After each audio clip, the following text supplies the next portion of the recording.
Hello beautiful people, welcome to the channel. Reverend Debbie here, hope you're doing well. Today's video, the real world of Andrew Tate has been hacked.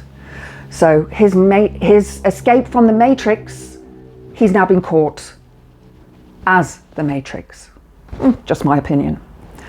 But footage emerged this week from hacktivists. They released it into the public sphere.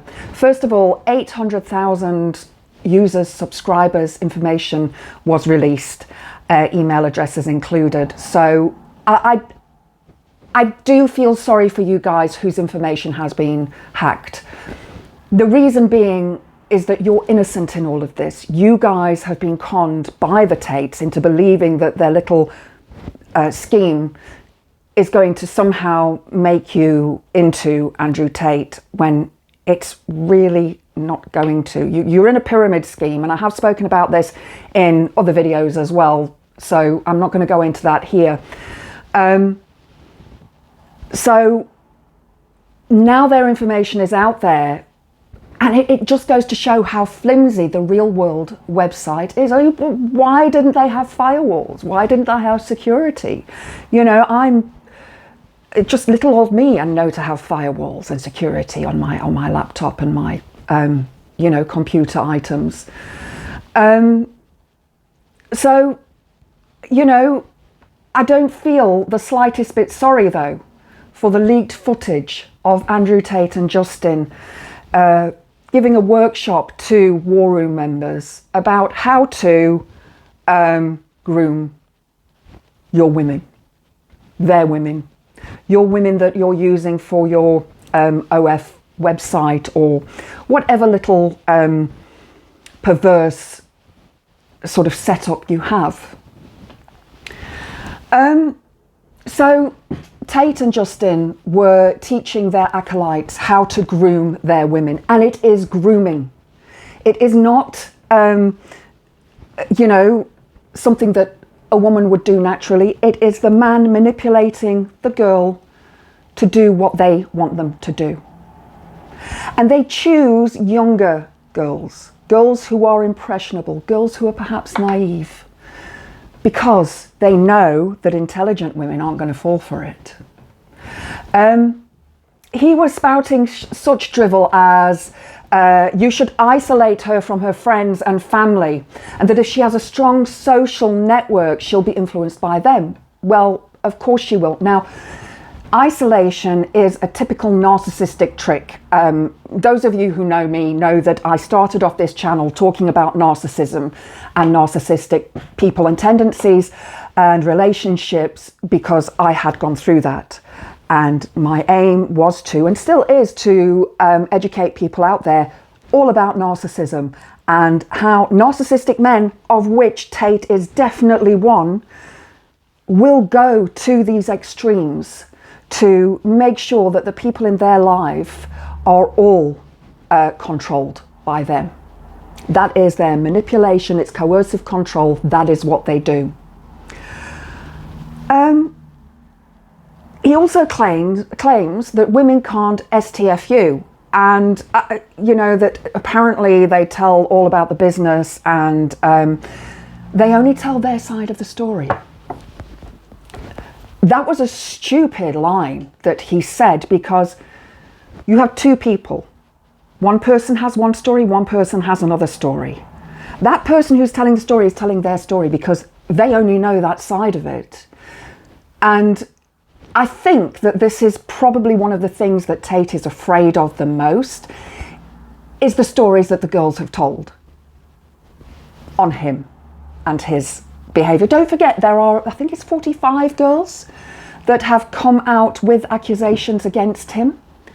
And I know a lot of you are going to say, yes, but they just want money. No, that's not how it works. And I am actually going to do another video about why women only report some of these things years later. But I can tell you now that these women, yes, there's probably a certain amount of money in that, but they want their dignity back, and they want to educate other women and girls so that they know and understand that this is what may happen to you. So please, you know, realize that she's not going to tell his side of the story because she doesn't know his side of the story. So there was a stupid line that he used. So basically he's saying by that, oh, she's lying, she's telling a mistruth, but it's her truth. It's her truth as she saw it and as she experienced it. He says that you should attack her friends. Now, when he says attack her friends, he means sort of, you know, ignoring them, sort of going when they're around, but also speaking badly about them when they're not around. So to the girl saying, oh, I don't really like so-and-so because she's this and that and the next thing, and I don't think you should hang around with her. Again, another narcissistic trait that is used to control and manipulate. And all of these grooming techniques are used by narcissists, grooming gangs, traffickers, and so on. He also says that all the girls want to do is make him proud of them. Now, that may well be, because somebody who has been manipulated and controlled like that will feel very low self-worth. And so they want to be the best that they can be and be on top so that they feel that they're good enough and that Tate or whomever can be proud of them. Again, coercive control, grooming, manipulation.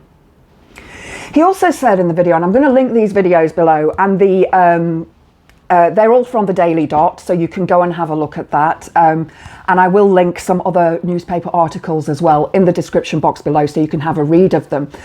But he also claimed in these videos that you need to put on a strong show of working when you are with the girls. So he says, you know, you have your laptop out, and meanwhile you want to play games. So just turn your laptop to the side so she can't see what you're doing. Coercive control, lying, omitting the truth, hiding things from his girls. You know, he makes them work and he takes their money and he pays them a little salary or wage. And in effect, he is pocketing the money that they have earned.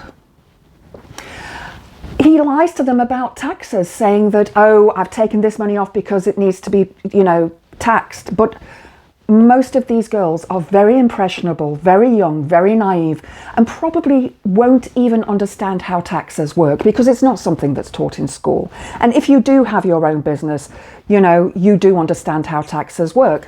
I have my own business and do my own taxes. So these women that they prey on, that they coerce, that they perhaps traffic into their lives, are naive, and they will specifically choose those women because they know that a strong woman who is intelligent, who's perhaps got a university degree or, you know, some other kind of degree, is not going to be fooled by their manipulation. Now, also he said that the top girl doesn't want to complain because she knows that she'll be demoted. And he claims that all women dream of having a man. Now, I believe that that is due to the fairy stories that girls are taught when they're young. Let's talk about Sleeping Beauty. So Sleeping Beauty is looking unalive in her glass coffin, and Prince Charming comes along and kisses her unsolicited, necrophiliacally, on the lips to wake her up. But did she want the prince to kiss her? The end of the story, the two get together, but really, would that be the case? It's like I've said before with Cinderella. You know, she met Prince Charming at the ball, and then because she wasn't wearing makeup and was wearing rags, he didn't recognize her, so had to try the shoes on all the women. This has led women to believe that they are entitled to this fairy tale, that this fairy tale is real, and it's not, it's just a fairy tale. Basically, the prince who kissed Sleeping Beauty was kissing a corpse. Necrophilia. It just goes to show that men will pretty much do anything for their own personal sexual gain. Now, I had one comment on one of my videos regarding, oh, women want Superman. They're like Lois Lane, where she only loves Superman, doesn't realise that Clark Kent is actually Superman, and doesn't go for Clark Kent. Superman was written by two men. It was written by Joe Shuster and Jerry Siegel. So that storyline is their storyline. It's not a woman's storyline. It's what they believe women want. But that's not what women want. It really isn't. So they've written this comic book, this comic strip that men read and go, oh, women want that. It's not real life, guys. It's a comic. It's a movie. Tate's in court again on Tuesday the 10th. Yes, he's still not free as much as you'd like him to be. He still isn't, and he's probably, hopefully, not going to be for a very long time. But I do despair at the amount of men jumping to defend him and defend his entire disgusting behaviour and his little real world that he's created, which is his real world, not your real world. You need to remember that. You live in the real world. Tate doesn't. He lives in an imaginary world. Men deny rape and abuse all the time, but it's real. And we women, we know about it. If you've enjoyed the video, please click the like button. Please subscribe to the channel. Hope to see you next time. Under his eye.